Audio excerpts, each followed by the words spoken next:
ఎందరో మహానుభావులు అందరికీ వందనాలు.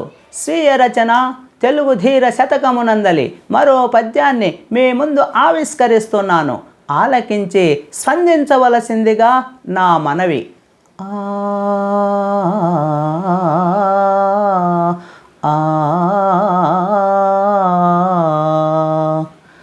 రత్నమునకు ధీటు రాయలేలిన చోటు, రత్నమునకు ధీటు రాయలేలిన చోటు, చీమునెత్తురున్న జీవసీమ, పౌరుషంపు నెలవు పౌరుషంపు నెలవు పరువునకుంటావు, తెలుసుకోర మేటి తెలుగు ధీరా.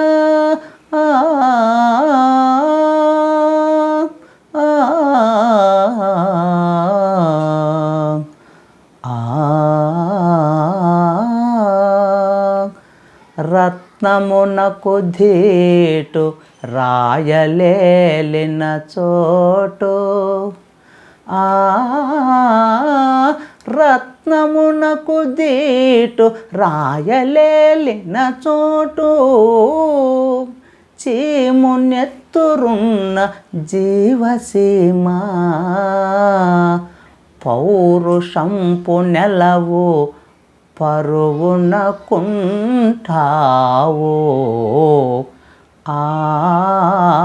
తెలుసుకోర మేటి తెలుగు ధీరా. మేటైన తెలుగు ధీరుడా, గొప్ప తెలుగు ఓ మానవుడా, మన రాయలసీమ గొప్ప రతనాల సీమ అని ఏనాడో పెద్దలు చెప్పి ఉన్నారు. రత్నమునకు ధీటు రాయలేలిన చోటు అని గొప్ప ఆర్యోక్తి.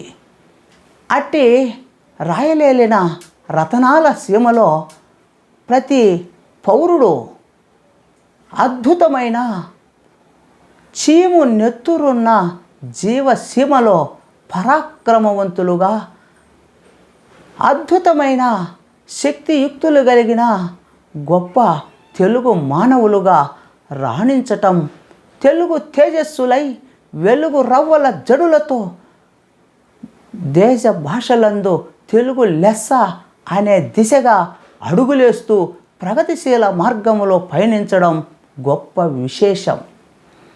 అట్టి మానవోత్తములైన చీము నెత్తురున్న జీవసీమలోని జనులు ప్రజలు అబ్బా పౌరుషంపు నెలవు పరువునకుంటావు, ఎంతో పరువు ప్రతిష్టలకు నిలయమై కేంద్ర బిందువై వారి పరువు మర్యాదలు కాపాడుకునేందులో పరాక్రమాన్ని శౌర్యాన్ని ఎప్పుడూ చూపుతూ ఉంటారు అన్నది గొప్ప ఈ పద్య తాలూకు సందేశం.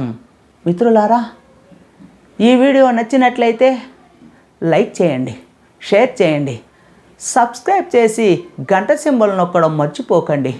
మీ అమూల్యమైన కామెంట్ చేయగలరని విశ్వసిస్తూ ఇట్లు మీ సాహితీ మిత్రుడు రసానంద కవి కవిరాజ డాక్టర్ చిన్నావుల వెంకటరాజారెడ్డి, వ్యవస్థాపక అధ్యక్షులు తెలుగు కళ్ళం సాహితీ సమితి కర్నూల్.